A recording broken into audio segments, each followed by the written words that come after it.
All right, everyone, welcome back into another NFL DFS video. Going to be getting into the showdown picks here for week one, the Thursday game, the first game of the NFL season. And honestly, guys, I don't really like it. It kind of sucks. Like, watch purposes, viewing purposes, I like it.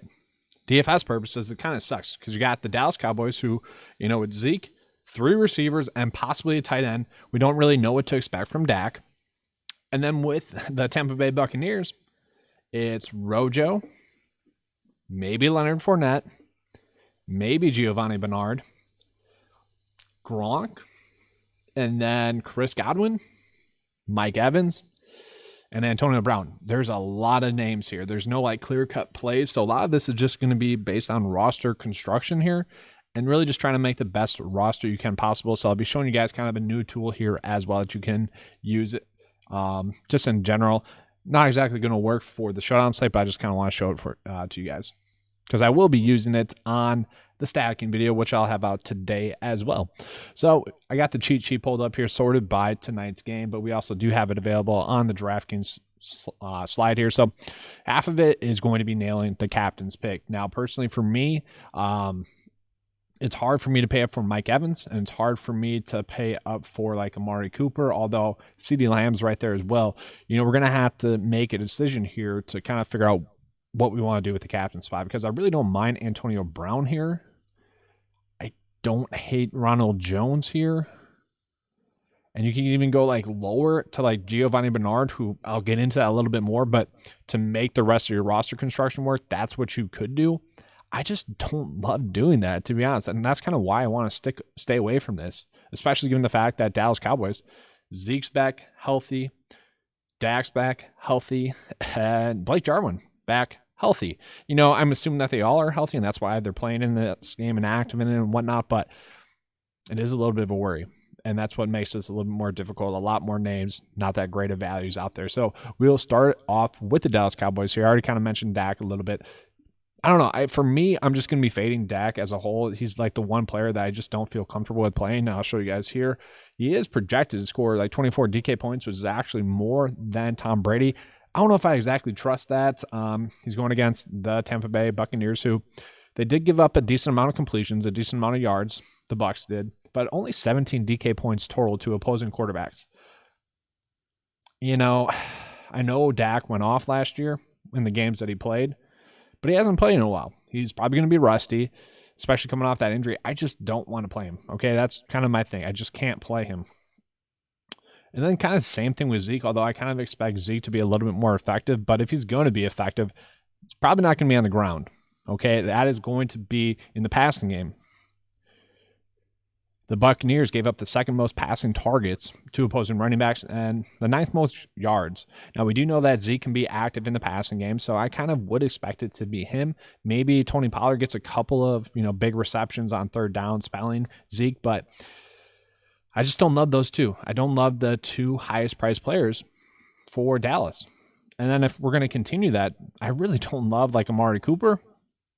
So for me, it's mostly going to be going Michael Gallup here, and then possibly CeeDee Lamb. So, for the, 3 receivers from Dallas that we're really going to be targeting, I'd probably want to go with Michael Gallup the most, just given the price point. He was pretty effective down the stretch last year. It's kind of hit or miss, but, give a little bit more quality targets, to him, just due to Dak being at quarterback. I kind of like that. Then we get into tight end, Blake Jarwin. So we got to figure out if it's going to be Dalton Schultz or Blake Jarwin.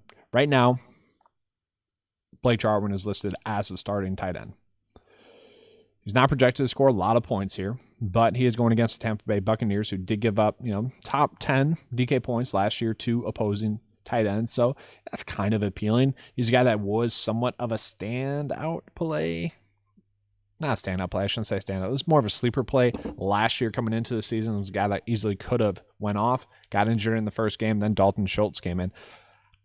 we got to try to find value somewhere. And if that value is going to be Blake Jarwin, I'm fine with that. I just don't love it. For me personally, I'm really just going to be rolling with a lot of Michael Gallup, just taking the price discount and trying to hope that the Cowboys really don't go off from there.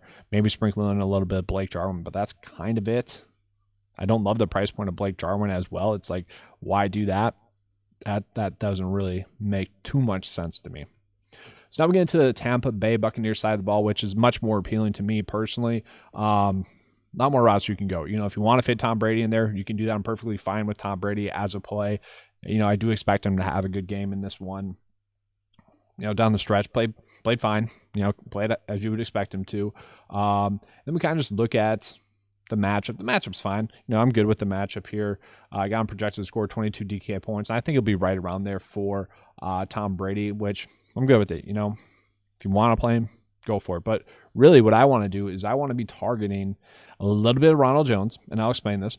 So Ronald Jones is at a good price point on the main slate, which is the price in here, but also on this slate, pretty good price for him as well. Maybe not for a captain's pick, but for a flex, $5K for Ronald Jones. I'm pretty good with that. Obviously, down the stretch last year, the Bucs resorted to Leonard Fournette because he was more of a 3-down back. You didn't really have to worry about mental errors in the playoffs, but I kind of expect him to go back to Ronald Jones. He's the better runner on the ground. And if we're just talking about running the ball, it's Ronald Jones better than Leonard Fournette. And if we're just talking about passing down work, you probably want to roll with Giovanni Bernard. So it's kind of going to be interesting to see what the dynamic of the offense is there with Giovanni Bernard being, better third down back than Leonard Fournette and Ronald Jones being the better runner. Very interesting there. I mean, obviously Leonard Fournette's solid all around. He's probably the most well-rounded back of the three. I just don't know how that leads to playing time for Leonard Fournette. So for me, I actually don't mind Ronald Jones. We've seen him have those kind of random big games. It's more or less, hey, are they going to be in the lead? And then you can roll with Ronald Jones because I do kind of think the Buccaneers will be in the lead for this game. They'll probably lean on Ronald Jones a little bit. And I did mention Giovanni Bernard a little bit there. $2K. That's a great price point for him if he is going to be used in that passing game. And why do I think that? Well, he doesn't take that much to hit value. Okay, if you're playing Giovanni Bernard at 2K, he needs 2 catches for 20 yards to hit value. 2X, that's fine. We're good with that. We'll just take points at 2K to fit in the rest of the studs on this slate. Now, I don't know if we have to do that. Pretty much if you're playing Tom Brady, I would say, yeah, Giovanni Bernard should be in your builds. He is expected to have that third down role, and they're kind of excited to kind of roll him out. So I don't hate it, don't love it, but, if we're searching for value, he certainly does make a lot of sense on this slate. Gronk, I'm fine with. I'm good with that, but I really want to get into the receivers. So we look at the receivers here for the Buccaneers. That's where it gets interesting. So just pulling up the stats, the matchup stats, obviously they're going to be the same for everyone. They didn't really give up that many receptions, the Cowboys, but they gave up the 7th most yards, the most TDs, and the 5th most DK points. So that tells me bigger plays, okay, which would favor a little bit more of Mike Evans and Chris Godwin if we're talking about big plays, down the field plays, rather than Antonio Brown. But Antonio Brown on the slate is at a much safer price point where it's not going to hurt you as much. Honestly, I would be fine with putting Antonio Brown in the captain spot just due to safety of it. Okay. He was pretty solid down the stretch, pretty much average, over 9 DK points per game when he returned. I'm good with that, but also I think Chris Godwin's going to be kind of back. I don't want to say fully healthy, but just ready to go. His body's going to be more ready to go in this one. I kind of just think he's going to be a little bit better, but really, I kind of want to fit all of these guys in there. Mike Evans, Michael Gallup, Chris Godwin, Antonio Brown. I think that's a good starting point. If we can fit Tom Brady in there into the captain spot, maybe. I don't know if I exactly want to do that. I think I'd rather just go like Tom Brady and then possibly just go with Antonio Brown in the captain spot. And then fill in where needed. Obviously, we don't love this, but it's kind of just the route that we have to go. If we could afford CeeDee Lamb, I would love that. We can't. Maybe jump down to Ronald Jones and kind of figure out how to manipulate this so that we're getting the best return on our lineups here. Maybe we can fit in Chris Godwin. This won't work because Antonio Brown's just a little bit priced up. I mean, that's painful, guys. We are $100 off here on this lineup. I know you can't see it on the screen, but $100 off this lineup, which is pretty painful there.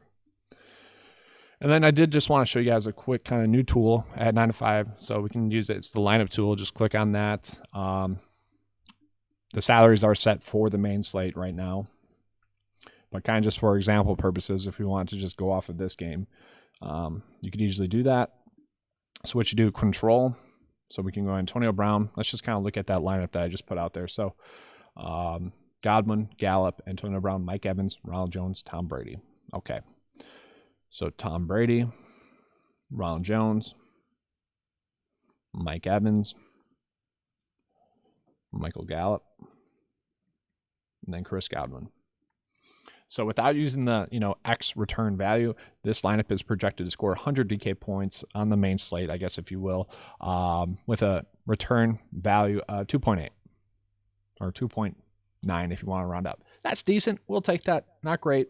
Don't love it. But, this is just a slate that I don't think we should be attacking too much. Play it a little bit, have some fun with it, but, kind of gear up for really the main slate. If you guys want to enter in a lot of lineups in the 16-game slate and fade everyone in this game, get some ownership leverage that way, I'm good with that. That'll work with me. But that's all I have for you guys for the Thursday night preview. I wish we had more for you guys. It's just not one that, we love. Just too many names to choose from, too many good plays in general, which make it a little bit more difficult. The pricing is really solid as well. But that's all I have for you guys. If you enjoyed the video, please give me a like and subscribe. If you guys want to join 9 to 5 Nation, you can. $10 a month gets you a lineup optimizer, the cheat sheet, and the weekly write-up as well. All right, thanks guys, and as always, let's keep cashing.